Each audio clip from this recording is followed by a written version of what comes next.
Welcome back to the Wholesome Fertility channel. I'm your host, Michelle Oravitz, and today I'm going to be talking about what type of fasting you should be doing or even considering when you're on the fertility journey, and why most of the fads that you'll see on social media, those are ones that I highly recommend avoiding and why I recommend avoiding them. So I'm going to be explaining who would benefit the most from what I am about to talk about. So stay tuned.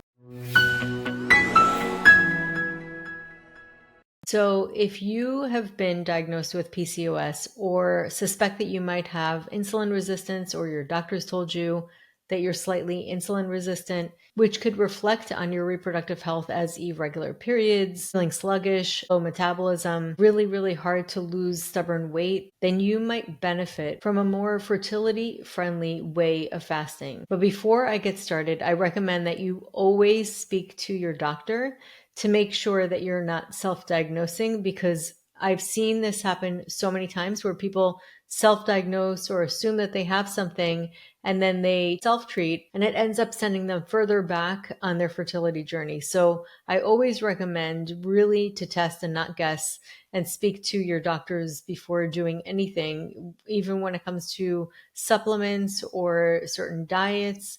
It's really important to have a team that is well qualified and can really help you. And I also want to be really clear that this could benefit people who do have insulin resistance and types of PCOS that do have insulin resistance.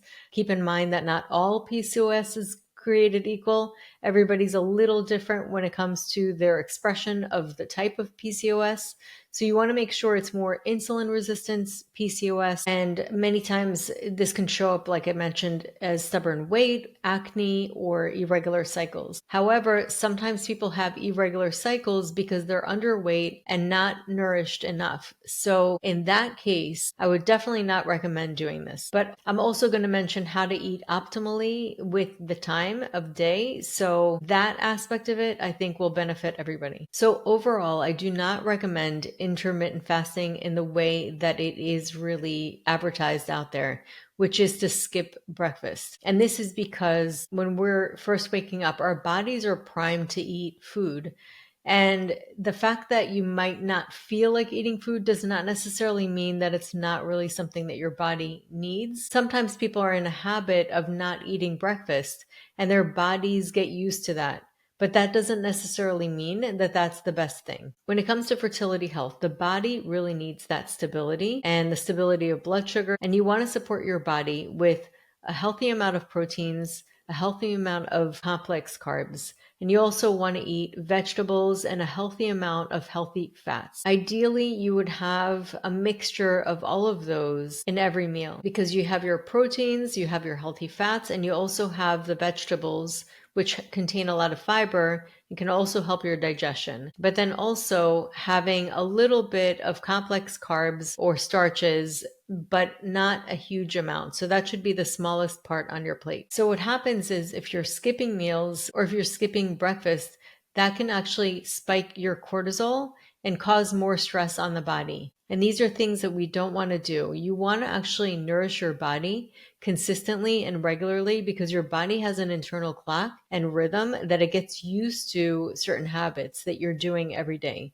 So it's important to re-regulate that if you're not used to eating breakfast and having breakfast first thing in the morning. According to Ayurvedic medicine, we look at the way the sun rises and how our own bodies respond to those rhythms. So our bodies respond to the natural rhythms of life and nature. And so whatever happens in nature's clock oftentimes reflects on our own body's clock. And typically what happens is, when the sun comes up, our bodies are primed to digest best. So it's important not to skip any meals, especially breakfast, so that you're having a good, healthy breakfast. And what I recommend is for your largest meal to be in the middle of the day when the sun is the strongest. And this is because our body's internal digestive fire, or Agni, responds to the heat of the sun. So you have the help of nature to support our own ability to digest.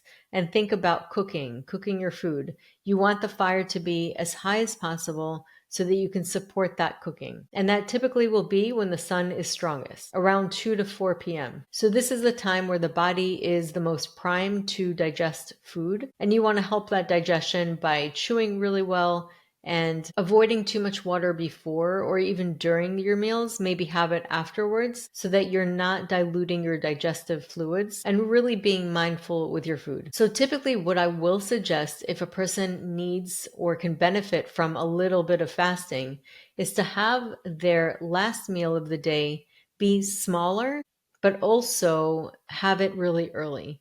And then your fasting would be really at the end of the day, a couple of hours before going to sleep. Depending on how stubborn the weight is, or if a person has insulin resistance, in those cases, they may benefit for maybe 4 hours before they go to sleep. But typically 2 to 3 hours would be really a general guideline. And what this does is it allows the body rest from digesting, because the digestive process can be very, very taxing and demand a lot of energy from the body. And typically we are primed to have more energy during the day. As we are slowly winding down from the day, you want to let the body rest. Typically, that will improve your sleep as well. And also allow your body to work on whatever it needs to restore your body and balance hormones and everything that it does while you're sleeping. And the repair process that happens when you're sleeping will be uninterrupted and won't be competing with your digestive system. So ideally, this is what you want to do to really restore the body. And this is going to impact really all the different processes of the body that need to support your reproductive health. So another thing I recommend, and I recommend doing this periodically, is if you do have insulin resistance, and you, again, always talk to your doctor about this, but there are things like fasting mimicking diets, and I personally recommend ProLon. And what this is basically they have either 3-day or 5-day, 1 day. And what you do is you basically get these boxes and you will eat certain types of foods throughout the day. And it's very, very small amounts so that your body is going into autophagy and it's able to break down and fast, but you're still at the same time eating. So you're able to really function in life and not feel super depleted.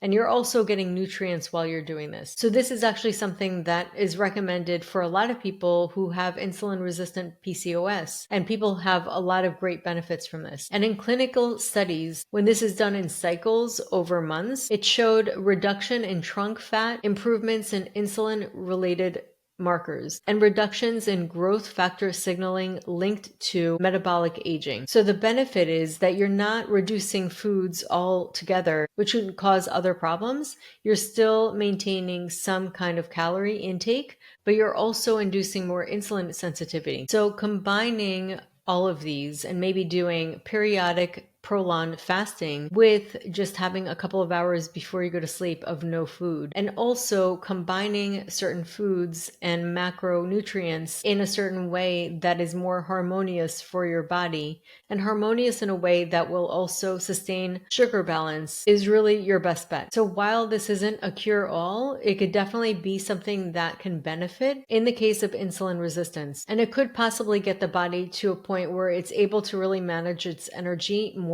optimally to support egg quality and to support your cycles and overall reproductive health. So be sure to talk to your doctor about it. And if you want, you can find a link in the description for ProLon where you can get a discount. And you can also go on there and look into what it is, how it works, and really the research behind it. So thank you so much for tuning in today. I hope this was beneficial for you in some way. If nothing else, definitely take out of this that you are a circadian being. So it's really important to approach what you're doing with the sun and also the timing of your body. And this includes food, but it also includes daylight, because we really are part of nature. So thank you so much for tuning in, and I will see you next time.